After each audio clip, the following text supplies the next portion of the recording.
অনেকদিন পরে আপনাদের সামনে হাজির হলাম। এখানে দক্ষরাজ। দক্ষরাজ মানেই আপনারা বুঝতেই পারছেন, মা উমার বাবা। যাতে আমরা দক্ষযজ্ঞ যে বইগুলো আছে সেই সিনেমাগুলো দেখলেও বুঝতে পারি। এই যে দেখতে পাচ্ছেন দক্ষরাজ। মাঘ মাসের পয়লা, আজ 1 তারিখ মাঘ মাসের। আর এখানে প্রত্যেক 1 তারিখেই অনুষ্ঠিত হয় এবং কীর্তনও হয়। আমি কীর্তন তুলতে গেছিলাম। আপনারা জানেন আমার আরেকটি চ্যানেল আছে কীর্তনের। আপনারা না জেনে থাকলে, আপনারা যদি কীর্তন দেখতে পছন্দ করেন তো কে স্টুডিও 938 লিখে সার্চ করবেন, পেয়ে যাবেন। তো এখানে কীর্তন হয়েছিল, খুবই অসাধারণ। আর সন্ধ্যের দিকে এখানে খিচুড়ি ভোগ খাওয়ানো হয়। আপনারা দেখতেই পাচ্ছেন এখানে পুজোর প্রস্তুতি চলছে। আর অনেকদিন পরে আপনাদের সামনে আমি ফিরে এলাম।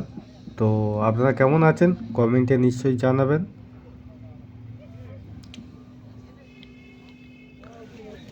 এখানে আশেপাশে পুলটা হচ্ছে জঙ্গল আছে, আমার পেছনে এই এদিক সেদিক চারিদিকে এইখানটাও জঙ্গল মতোই থাকে সারা বছর।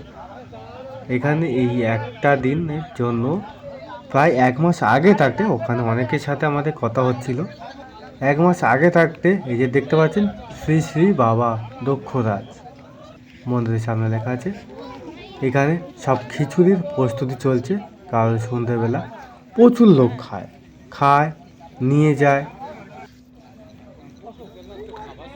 এখানে ধ্বজা বা পতাকা উত্তোলন হচ্ছে, মানে প্রত্যেক বছর এই দিনে এই ধ্বজা নতুন মানে চেঞ্জ করা হয়। দেখতেই পাচ্ছেন এখন উপরে তোলা হচ্ছে।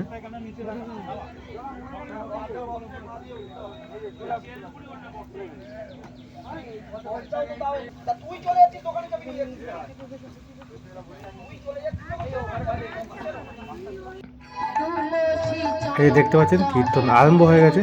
তা আপনারা একটু কীর্তনের কিছু ঝলক শুনুন।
বিশ্বজিৎ মন্ডল, বিশ্বজিৎ মন্ডল।